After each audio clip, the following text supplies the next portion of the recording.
Nous allons voir aujourd'hui comment David a transformé sa grotte en un lieu de prière. Mais la vérité, c'est que j'ai vécu assez longtemps, j'ai assez parlé avec des gens, que ce soit à l'église ou en dehors de l'église, pour savoir qu'il y a des gens qui pensent en fait qu'ils ne font que déranger Dieu quand ils viennent à lui dans la prière. Quel contraste avec David, l'homme dont le cœur était après Dieu. Un homme qui a appris comment transformer la grotte sombre d'Adullam en un lieu de prière. Nous avons vu dans le message précédent comment David est allé en mode de fuite. Il était loin d'être parfait. Je vous ai montré son talon d'Achille. Je vous ai montré qu'il avait des pieds d'argile. Il a fui. David a fui. Il a fui après la grande victoire dans la vallée d'Éla, quand il a terrassé le géant. Il fuyait maintenant, comme Élie l'a fait aussi. Après la grande victoire sur le mont Carmel, il s'est enfui. D'abord, vous voyez, quand David a commencé à fuir Dieu, il a menti. Mais ce n'est pas tout, il a même demandé à Jonathan de mentir pour lui.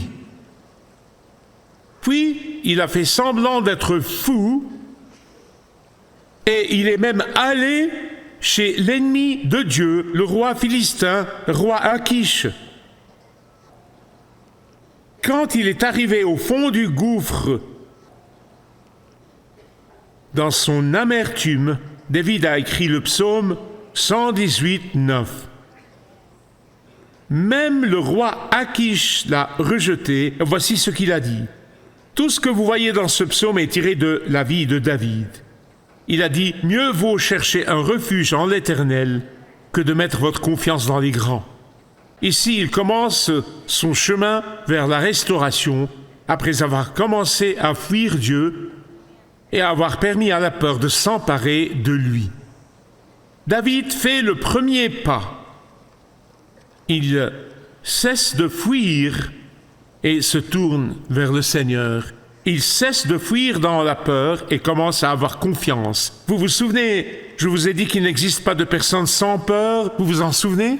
Il n'existe pas de personne sans peur. Nous avons vu Saül avoir peur, mais pas David. Or, nous voyons maintenant que David a peur. Il est assis là, littéralement, terrifié. Savez-vous que la peur, toujours, lorsqu'on l'accueille, lorsqu'on la nourrit, lorsqu'on lui permet de prospérer en soi, finira par submerger votre foi à chaque fois. Ici, dans la grotte d'Adullam, David a écrit 3 psaumes. Et à propos, c'était un endroit très sombre. Il a écrit 3 psaumes, le psaume 34, le psaume 57 et le psaume 142.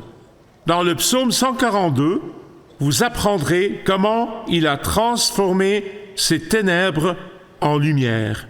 Ici, dans ce psaume, il commence à apprendre à transformer cette grotte obscure, cette grotte inquiétante, en un lieu de prière. Ici, il dit « Regarde à droite et constate-le, personne ne me reconnaît. Éternel, c'est à toi que je crie. Je dis, tu es mon abri, ma part au pays des vivants. » Pourquoi David parle-t-il de regarder à droite? Parce que dans les tribunaux de l'époque, et probablement encore aujourd'hui, l'avocat qui vous défendrait, l'avocat de la défense, siégeait à la droite de l'accusé. Et donc, il regarde à droite, personne ne le défend. Aucun avocat n'était là pour prendre sa défense. Il était complètement seul. personne ne défendait David. Regardez le verset 1 Samuel 22. Suivez-moi. David quitta Gath, situé dans la bande de Gaza, et alla se réfugier dans la grotte d'Adullam. Question. Que faites-vous lorsque vous vous trouvez dans votre propre grotte d'Adullam? Savez-vous ce que font la plupart des gens? Savez-vous ce que font la plupart des gens? Ils commencent par une litanie d'excuses. Eh bien, si un tel n'avait pas fait ceci, je ne serais pas là, mais si un tel avait fait cela et si ceci ne s'était pas produit, ce n'est qu'une litanie d'excuses. D'autres, au contraire, se complaisent dans leur détresse. Vous savez, ces réunions où personne ne vient, vous invitez plein de monde, mais personne ne se montre. C'est la déprime. La plupart des gens se replient sur eux-mêmes, transforment leur caverne en un lit de colère et ils s'énervent. La plupart des gens transforment leur cachot en désespoir. Ils abandonnent. À quoi bon? S'il vous plaît, je vous en prie, ne faites pas ça. Ne faites pas ça. Ne faites pas ça. Il existe une bien meilleure façon de sortir de votre caverne. Priez comme David l'a fait dans votre caverne. Un des anciens réformateurs disait que ce qui compte n'est pas le nombre de nos prières, ce n'est pas leur nombre, ce n'est pas la rhétorique de nos prières, ni leur éloquence, ni leur géométrie, ni leur longueur, ni la musique dans la prière, ni la beauté de nos voix, ni la méthode de la prière, ni son ordre, ni même la théologie de la prière. La théologie et la doctrine, vous le savez, sont d'une importance capitale pour moi. Aussi importante soit-elle, quelle que soit la justesse de votre prière selon la doctrine, la prière la plus importante est celle d'un esprit fervent. La prière d'un esprit fervent porte beaucoup de fruits. On voit assurément cette ferveur dans la prière de David au psaume 142. À pleine voix, je crie à l'Éternel. Je lui expose ma plainte. Je lui raconte ma détresse. J'exprime mon chagrin devant lui. Quand les frères de David et la maison de son père l'ont appris, ils vinrent le rejoindre. Voilà une bonne nouvelle. David était peut-être un fugitif poursuivi par Saül, mais ceux qui l'aimaient inconditionnellement sont venus le réconforter. David était peut-être traqué par les hommes de main de Saül, mais il restait un frère et un fils aimé de sa famille. Au verset 2, nous voyons que non seulement sa famille et ses proches sont venus le rejoindre, mais aussi une foule hétéroclite s'est montrée. 400 personnes. Regardez la description de cette foule hétéroclite au verset 2. Des gens affligés, des gens ruinés, des gens qui sont mécontents. Quelle belle composition pour une église, n'est-ce pas? Amen. 400 personnes, et David est devenu leur chef. C'est une image de nous tous qui aimons Jésus. Vraiment, c'est l'image de ceux d'entre nous qui, dans leur désespoir, se sont tournés vers le Fils de David, le Messie, le Seigneur Jésus-Christ.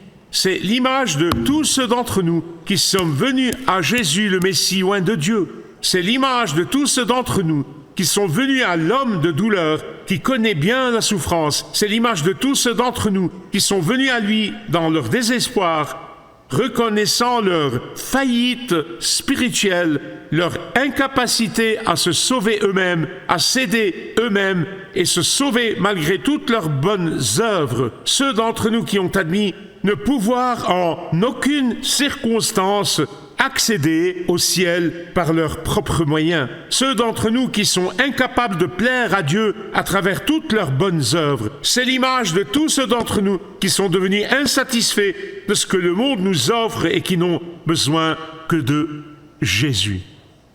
C'est l'image de tous ceux d'entre nous qui aiment le Seigneur Jésus-Christ.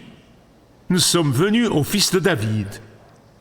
Le Seigneur Jésus-Christ, Jésus, Dieu rendu homme, qui guérissait les malades gratuitement, qui nourrissait les affamés sans rien leur demander, qui revêtait les nus de ses vêtements de justice, celui qui a libéré les possédés et ressuscité les morts.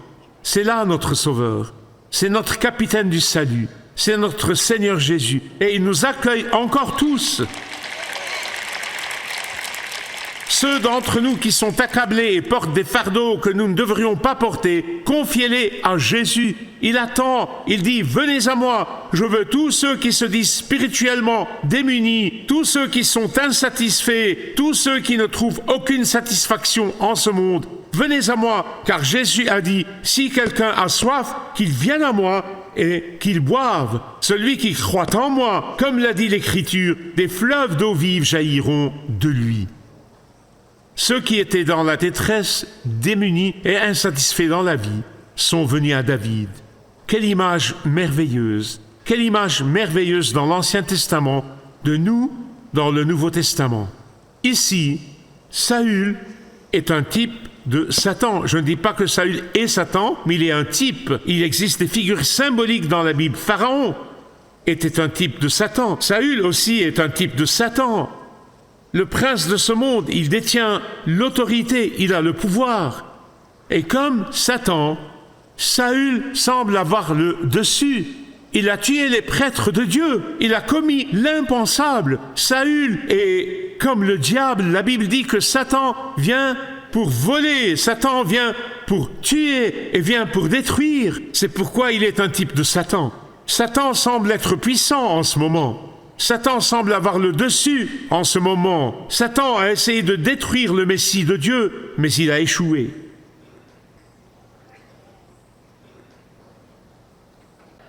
Alors il essaie de faire ce qu'il y a de mieux à faire, décourager ses enfants. Mais David, de la même manière, est un type du Christ. De nouveau, il n'est pas parfait, il n'est pas Christ, un type du Christ. La typologie est une méthode tout à fait légitime d'interprétation de la Bible. Il est un type de Christ, le capitaine de notre salut.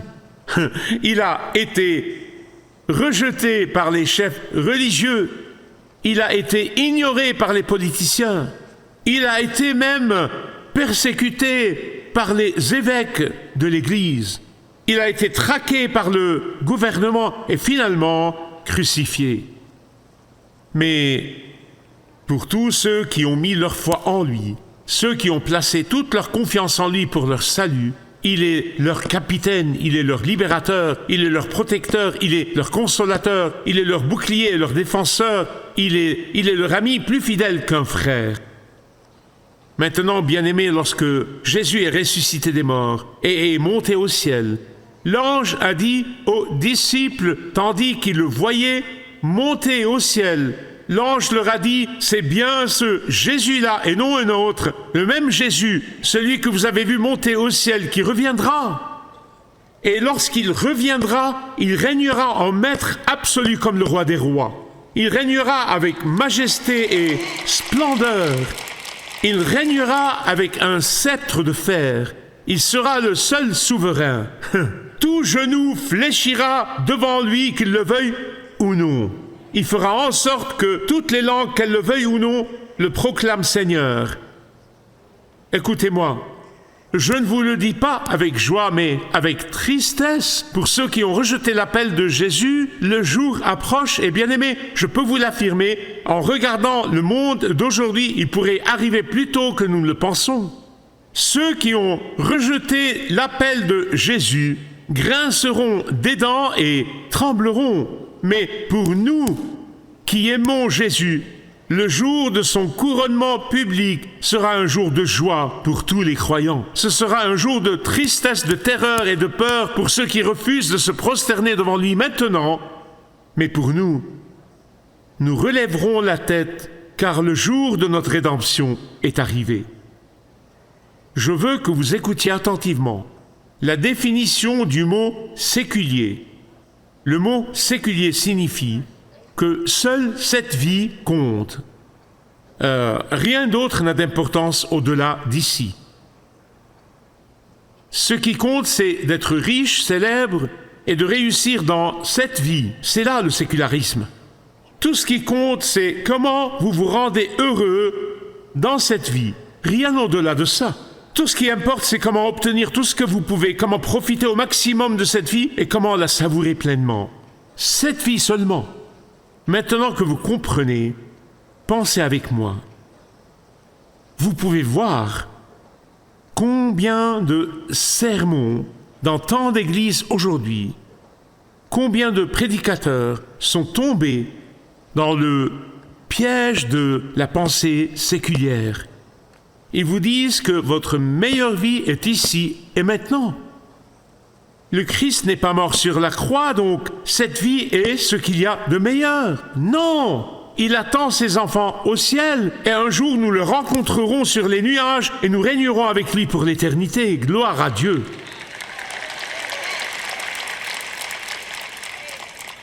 Ce que je trouve triste, c'est que la sécularisation domine tant d'églises.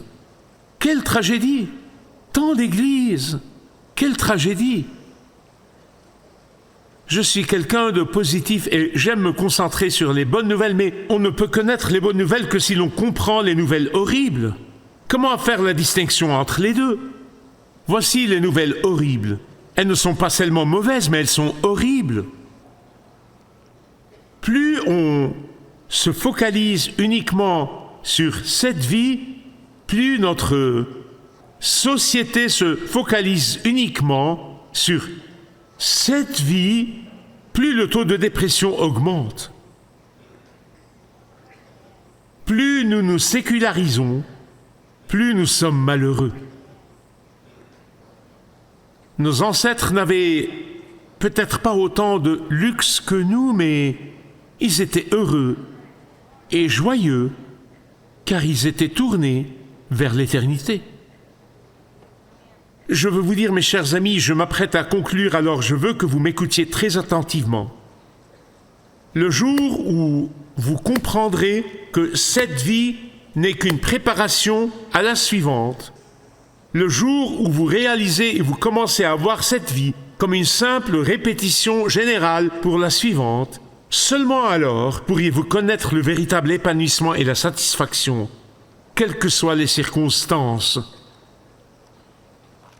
À tous ceux qui sont insatisfaits et qui se tournent vers Jésus le Messie et Roi oint de Dieu, à tous ceux qui reconnaissent que leur besoin de satisfaction ne peut venir que du fait de le suivre, ils seront satisfaits dans cette vie. N'est-ce pas merveilleux? C'est le paradoxe biblique. Jésus a dit que c'est comme une eau salée qui donne encore plus soif. Plus on en boit, plus on en veut. Plus on en boit, plus on en veut. Jusqu'à ce que vous arriviez à réaliser que tout l'argent du monde, tous les divertissements, toutes les distractions de ce monde ne pourront jamais nous satisfaire. Venez au Messie oint le Roi Jésus. Vous connaîtrez la vraie satisfaction. C'est la seule fois où vous connaîtrez vraiment la satisfaction. Alors seulement connaîtrez-vous cette paix inexplicable. Vous voyez, ceux qui sont venus à David ont reconnu la puissance de loin de Dieu.